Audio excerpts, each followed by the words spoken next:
Hello everyone. So finally Jammu Kashmir service selection board JKSSB में junior assistant की आपको तैयारी करवाई जा रही है और इसमें जनरल अवेयरनेस की जो सीरीज हमारी चल रही है उसका डे 9 रहने वाला है।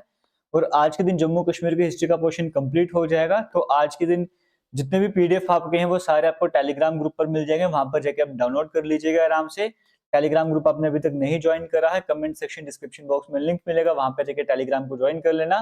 ये जूनियर असिस्टेंट एस्पिरेंट्स के लिए बनाया गया है और आपकी जो इंग्लिश फुली वोकैबुलरी वीडियोस आपके सामने आ रही हैं, इसके बाद आप थोड़े दिन ब्रेक लगा के थोड़ा उस सेक्शन की तरफ हम फोकस करना स्टार्ट करेंगे।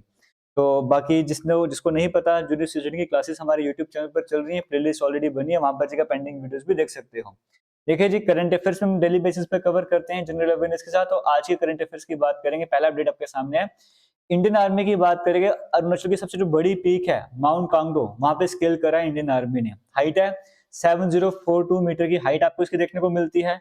सबसे पहली मतलब पहला सक्सेसफुल असेंट आपको ये देखने को मिला है। और आर्मी यूनिट कौन सी थी? ईस्टर्न कमांड आपको देखने को मिली थी। तो आपसे पूछा सकता है कि इंडियन आर्मी ने कहाँ की हाईएस्ट पीक को स्केल करा? अरुणाचल प्रदेश की सबसे ऊंची जो चोटी है वहां पे इंडियन आर्मी पहुंच चुकी है। इस चोटी का नाम क्या है? पीक का नाम क्या है? माउंट कांगडो है। आपसे पूछा सकता है कि इंडियन आर्मी कौन सी अभी पहली बार सक्सेसफुल अटेम्प्ट कर रहा है एसेंट का, वो कौन सी पीक है? माउंट कांगडो। उसकी हाइट पूछ सकता है या कहां पर है? अरुणाचल प्रदेश में। किसी भी तरीके से क्वेश्चन पूछा जा सकता है, आपको पता होना चाहिए इंडियन आर्मी की ईस्टर्न कमांड ने काम करा है।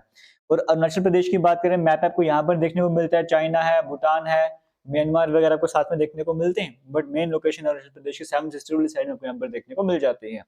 ये पहला अपडेट क्लियर हुआ। हम चलते हैं दूसरे अपडेट की तरफ, जहां पर 11th एडिशन था इस बार इंडिया इंटरनेशनल साइंस फेस्टिवल यानी कि आईआईएसएफ की बात करेंगे। तो ये आईआईएसएफ का इस बार 11th एडिशन था। पहले आपको ये पता होना चाहिए ये हुआ कहां पर, वेन्यू क्या रहा? हरियाणा यानी कि पंचकुला यानी कि हरियाणा यहाँ पे वेन्यू रहा। इस बार थीम क्या थी इंटरनेशनल साइंस फेस्टिवल की? इंडिया इंटरनेशनल साइंस फेस्टिवल की बात करेंगे। थीम रही science for prosperity towards an आत्मनिर्भर भारत। ये थीम से एग्जाम में क्वेश्चन बनते, पता होना चाहिए। बाकी आपको आईएसएस की बात करेंगे, हर साल आपको ये इवेंट आपको देखने को मिलता है, ministry of science and technology के द्वारा करवाया जाता है। नेक्स्ट इंपॉर्टेंट अपडेट की बात करेंगे, कुछ जॉइंट मिलिट्री एक्सरसाइजेस की बात करेंगे जो रिसेंटली हुई है। जैसे इंडिया और इंडोनेशिया की बात करेंगे, इनके बीच में एक मिलिट्री एक्सरसाइज थी जिसका नाम था गरुड़ शक्ति। ये गरुड़ शक्ति कहां पर परफॉर्म हुई? हिमाचल प्रदेश में करवाई गई। तो गरुड़ शक्ति किस किस के बीच का एक्सरसाइज है? मिलिट्री एक्सरसाइज है इंडिया और इंडोनेशिया के बीच में।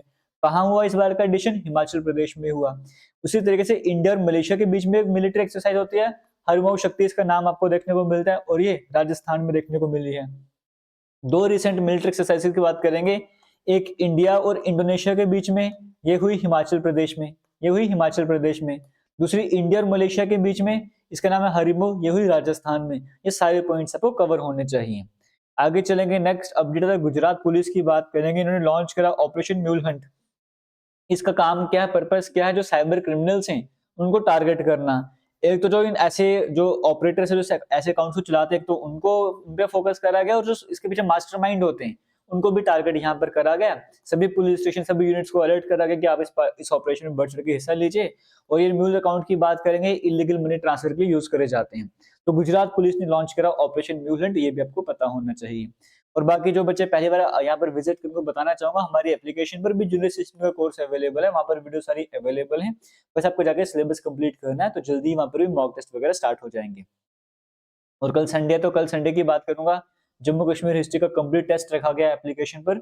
आपने अगर कोर्स नहीं भी परचेज करा होगा तो भी जाके उस टेस्ट को जरूर अटेम्प्ट कीजिएगा, वो अनलॉक रहेगा, वो आप आराम से अटेम्प्ट कर सकते हो। नेक्स्ट अपडेट है राजस्थान की बात करेंगे। 100% डिजिटाइजेशन कवर करिए वोटर लिस्ट की।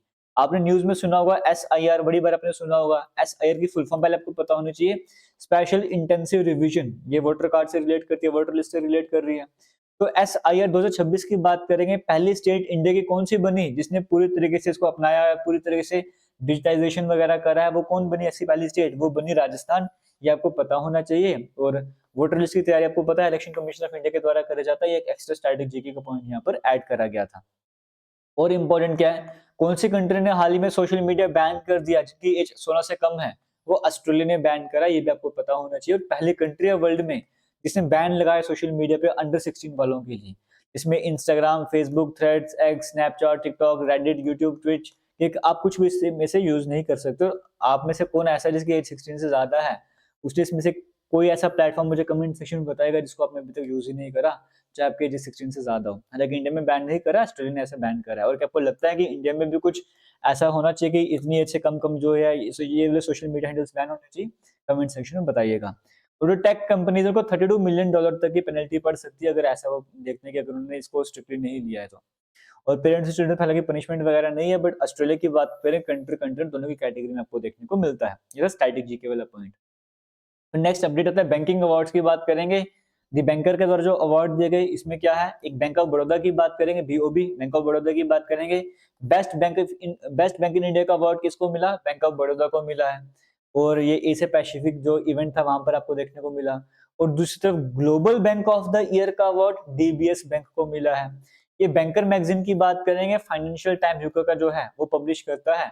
तो बैंकर के द्वारा जो इस पर अवार्ड्स दिए गए बैंकिंग अवार्ड्स, इसमें एक बैंक ऑफ बड़ौदा को मिला बेस्ट बैंक इन इंडिया और डीबीएस बैंक को मिला global bank of the year का अवार्ड। फिर उसके बाद अवार्ड्स और ऑनर्स की बात करेंगे, रिसेंट अवार्ड्स की बात करेंगे। एक नील मोहन जी का नाम याद रखना है, इनको अवार्ड मिला Times 2025 CEO of the year. दूसरा Anant Ambani, youngest Asian to win global humanitarian award animal welfare के लिए मिला है। और रविंद्र टंडन की बात करेंगे, PETA India 2025 person of the year के अवार्ड से सम्मानित करा गया। पीटा की full form people for the ethical treatment of animals, ये भी आपको पता होनी चाहिए। तो 3 नाम, Neel Mohan CEO of the year, Anant Ambani youngest Asian to win global humanitarian award, Ravindra Tandon PETA की तरफ से इंडिया का 2025 पर्सन ऑफ द ईयर का अवार्ड मिला है। इसके बाद स्पोर्ट्स की कैटेगरी की अगर मैं बात करूंगा, रोहित शर्मा की बात करें, 4th इंडियन बने जिन्होंने 20,000 इंटरनेशनल रन क्रॉस करे। फॉर्मूला 1 रेसिंग की बात करेंगे, लैंडो नॉरिस की बात करेंगे, F1 वर्ल्ड चैंपियनशिप का विनर रहे, पहली बार यह खिताब जीता। और मैक्स वर्स्टपेन का जो रेंज चला उसे खत्म करने का काम करा। चेस की फील्ड की बात करेंगे, सर्वज्ञ सिंह कुशावा की बात करेंगे। ये नाम आपको देखने को मेरे स्क्रीन में इमेज आपको देखने को मिल रही है। लगभग 3 साल की एज है और वर्ल्ड में सबसे यंगेस्ट बन चुके हैं जिनको FIDE रेटिंग मिल चुकी है चेस की कैटेगरी की अगर हम बात करते हैं। रिकॉर्ड थोड़ा पहले भी इंडिया के पास था, कोलकाता का था, इन्होंने वर्ल्ड के यंगेस्ट बन चुके हैं जिनको इस रेटिंग से नवाजा गया है। सर्वज्ञ सिंह कुशवाहा नाम याद रखिएगा, चेस की फील्ड में है, 3-3.5 साल की उम्र थी। स्क्वैश की कैटेगरी की बात करेंगे, India squash world cup host करने जा रहा है चेन्नई में, थर्ड कंसेक्यूटिव टाइम इंडिया का देखने को मिल रहा है।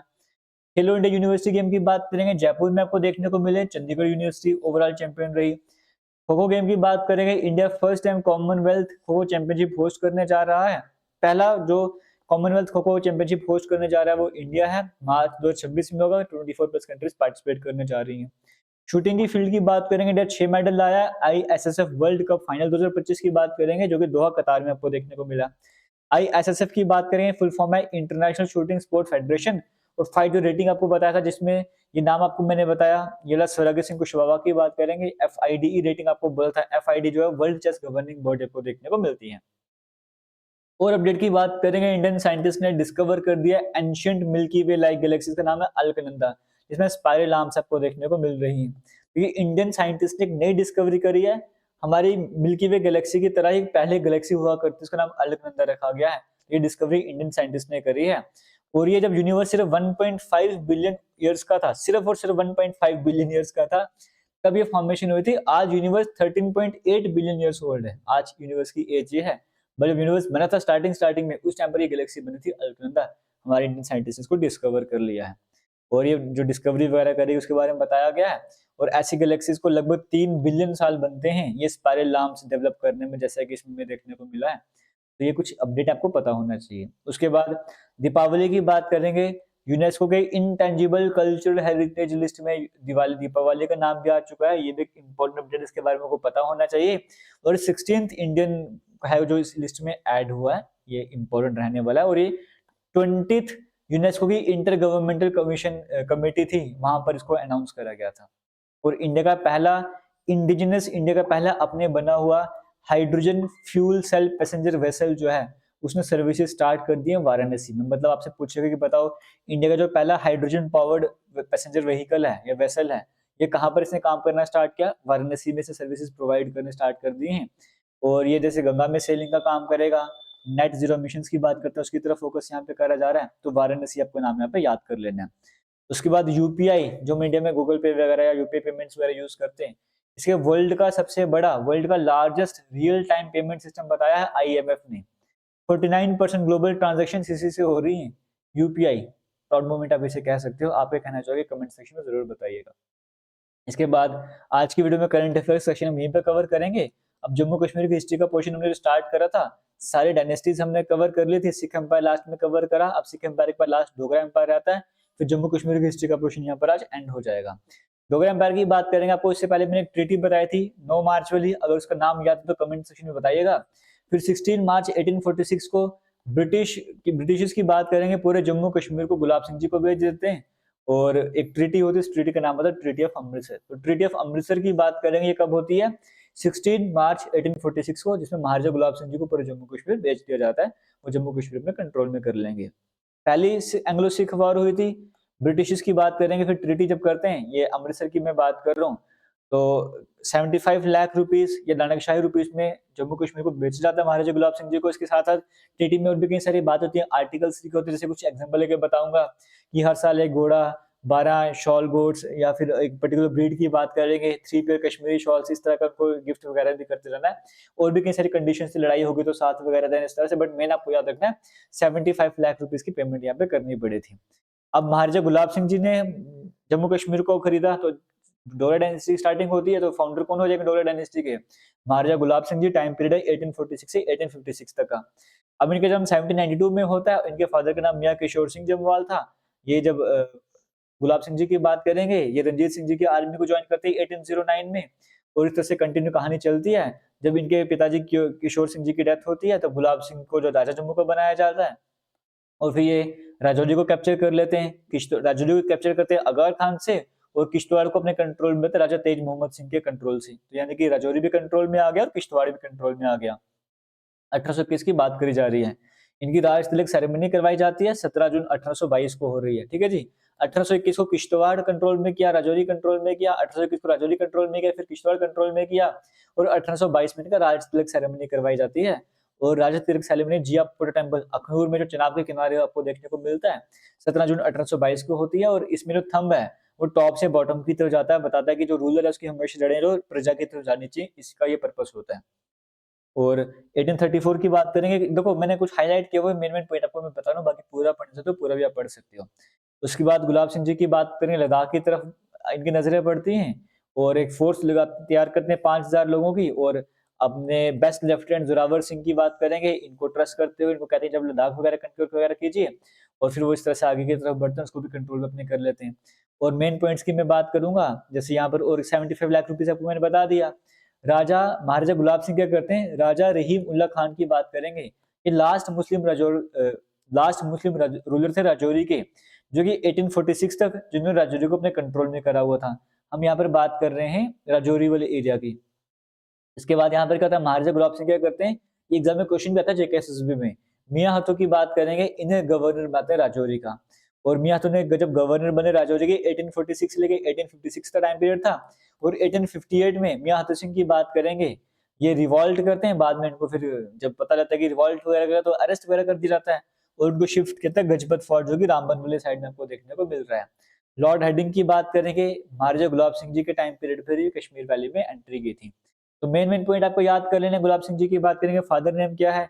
किशोर सिंह जम्वाल, आपको फादर का नाम याद कर लेना है। राजौरी को कन्क्वेयर करा, किश्तवाड़ को कन्क्वेयर करा। राज तिलक सेरेमनी कब हुई? 1822 में। कहाँ पे? अखनूर में, जियापुर टेम्पल चिनाब के किनारे पर होती है। जो थम का वो तिलक था वो किस तरह से गया था। और उसके बाद यहाँ पर आपको मेन पॉइंट याद रखना है कि किसको गवर्नर बनाया था राजौरी का, और मियां हथो ने गवर्नर जब राजौरी के बने कब से कब तक बने थे, और लॉर्ड हार्डिंग ने इस टाइम पे विजिट करा था। और क्या पॉइंट याद रखने हैं? पुंछ, रामनगर, भद्रवाह, किश्तवाड़, भीमपुर, राजौरी, सकारो, सब कुछ इन्होंने अपने कंट्रोल में कर लिया था। पूरे जम्मू कश्मीर स्टेट बनाया गया था। स्टेट को 3 प्रोविंसेस में बांट दिया, एक जम्मू, एक कश्मीर, एक लद्दाख, और साथ में गिलगिट के साथ में। कश्मीर डिवीजन को 2 डिस्ट्रिक्ट में बांटा गया, कामराज और मराज। जम्मू डिवीजन को 4 डिस्ट्रिक्ट में बांटा गया, या फिर बोलो वजारत में बांटा गया, जम्मू, भोपाल, किश्तवाड़, जसरोटा। और अपने ट्रस्टेड ऑफिशियल्स को जो है वहां पे अपॉइंट वगैरह कर दिया। इन्होंने राशनिंग का सिस्टम स्टार्ट करा। धर्मार्थ ट्रस्ट को इनकी फाउंडेशन उन्होंने करी थी। ट्रिग्नोमेट्रिकल सर्वे और पहला मैप जम्मू कश्मीर का बनवाया गया इनके द्वारा। ये सारे काम कौन कर रहे हैं? महाराजा गुलाब सिंह जी कर रहे हैं। और इसके बाद क्या है, खोखराज की बात करेंगे, बमवास की बात करेंगे, को वैली से बाहर भगाने का काम करा था। बैगर सिस्टम, फोर्स लेबर सिस्टम को खत्म करने का काम करा था। पुलिस को रेवेन्यू एडमिनिस्ट्रेशन दोबारा से रीऑर्गेनाइज करा था। जागीरदारी सिस्टम को रीऑर्गेनाइज करा गया था। शली सिस्टम लाया गया था। महाराजा गुलाब सिंह जी की बात करेंगे, रघुनाथ मंदिर की कंस्ट्रक्शन स्टार्ट करवाते। एग्जाम में क्वेश्चन पूछा गया था कि कंस्ट्रक्शन किसने स्टार्ट करवाई थी। कंस्ट्रक्शन स्टार्ट जो महाराजा गुलाब सिंह जी ने ही करवाई थी। और उसके बाद बाजार का नाम फिर इसके बाद में रघुनाथ बाजार भी आपको देखने को मिलता है। वो सारी बातें आपको यहाँ पे बताई जा रही है।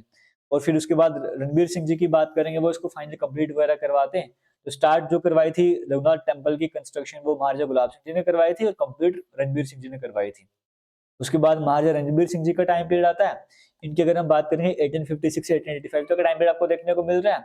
और इसे प्रोग्रेसिव और पीसफुल टाइम इस टाइम का माना गया था। जम्मू प्रोविंस को 7 वजारत में डिवाइड कर दिया। पहले 4 थे ना, अब 7 में कर दिया। कश्मीर को 6 वजारत में डिवाइड कर दिया। पहले कश्मीर 2 थी, जम्मू 4 थी।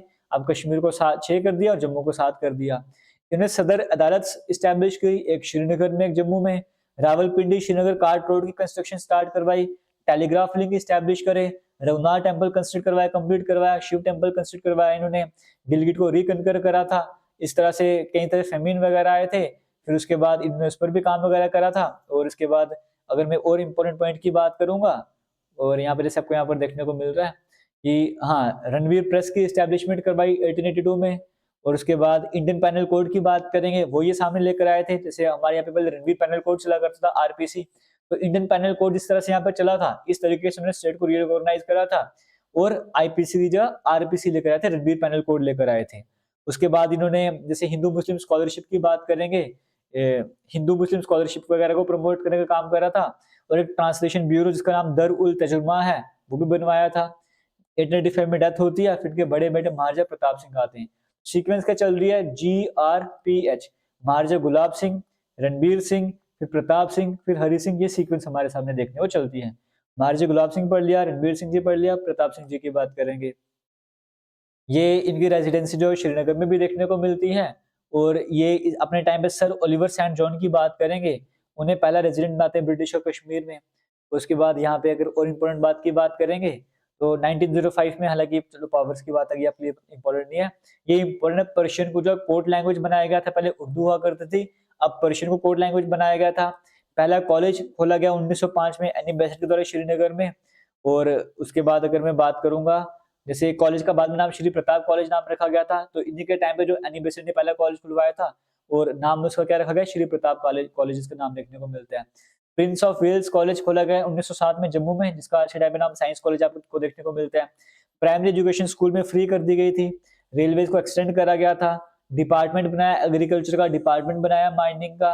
महाराजा प्रताप सिंह की बात करेंगे, Banihal cart road, BC cart road की कंस्ट्रक्शन वगैरह को देखने को मिलती है। उसके बाद फर्स्ट सिल्क फैक्ट्री लगवाई श्रीनगर में 1897 में। उसके बाद डायरेक्टरेट ऑफ सेरिकल्चर इस्टेब्लिश करा गया था। टेलीग्राफ लिंक इस्टेब्लिश करा गया दोबारा से जम्मू श्रीनगर के बीच में। इनका जो मेन रेजिडेंस हुआ करता था, एक शेरागढ़ी पैलेस हुआ करता था। मोरा हाइड्रोइलेक्ट्रिक पावर जो प्रोजेक्ट था वो कमीशन करा गया था। हाउस बोट्स पहली बार इस टाइम पे कंस्ट्रक्ट वगैरह करी गई थी। तो किस रूलर के टाइम पे क्या क्या काम हुए, सारे आपको याद होने चाहिए। फिर उनके बाद आते हैं हरि सिंह, GRPH। हरि सिंह की बात करें, प्रताप सिंह के बेटे तो नहीं है, लेकिन हरि सिंह जी की बात करेंगे, महाराजा हरि सिंह की बात करेंगे। ये अमर सिंह के बेटे थे, अकेले बेटे थे, और जो कि महाराजा प्रताप सिंह के भाई हैं। सीक्वेंस क्या थी, GRP, बेटा बेटा बेटा। अब इनके भाई हैं अमर सिंह, उनका बेटे हैं कौन, महाराजा हरि सिंह। तो प्रताप सिंह के बाद हरि सिंह की टाइम यहाँ पर आ रहा है। हरि सिंह जी की बात करेंगे, टाइम पे क्या काम होता है, 1925 में थोड़ा अपने कंट्रोल में यहाँ पर करते हैं। और चाइल्ड मैरिज को प्रिवेंट करने के लिए infant marriage prevention regulation act लाते हैं। विडो रीमैरिज एक्ट लेकर आते हैं। फिर ब्रोथल्स को क्लोजर कर देते हैं। फिर उसके बाद जैसे पॉलिंड्री बुद्धिज्म में उसको बैन कर दिया जाता है। कंपलसरी प्राइमरी एजुकेशन एक्ट को पास करते हैं। डायरेक्टर अपॉइंट करते हैं स्कूल एजुकेशन के लिए। उसके बाद हाई कोर्ट स्टैब्लिश करते हैं 1928 में। जम्मू कश्मीर बैंक स्टैब्लिश होता है 1938 में। सब कुछ इनके टाइम पर आपको देखने को मिल रहा है। स्टेटस लेकर आते हैं परमानेंट रेजिडेंट का, स्टेट सर्टिफिकेट की अगर हम बात करेंगे वो लेकर आते हैं। उसके बाद जैसे टेम्पल्स वगैरह ओपन करने का काम यहाँ पर कर देते हैं सभी के लिए, कि सभी टेम्पल्स वगैरह में आ सकते हैं, आपको वो देखने को मिल रहा है। एग्रीकल्चर रिलीफ रेगुलेशन एक्ट लेकर आते हैं।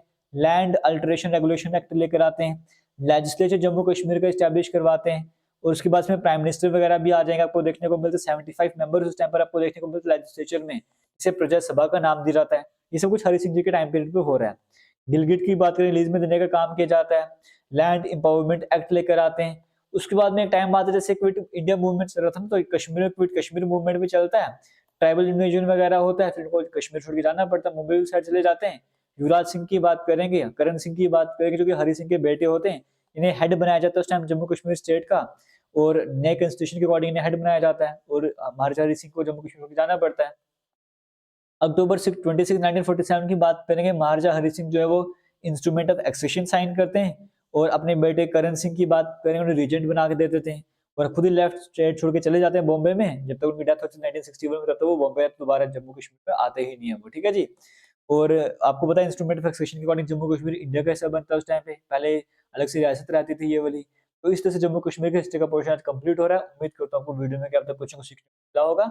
ऑल दी बेस्ट, वीडियो को शेयर कीजिएगा। थैंक यू, जय हिंद।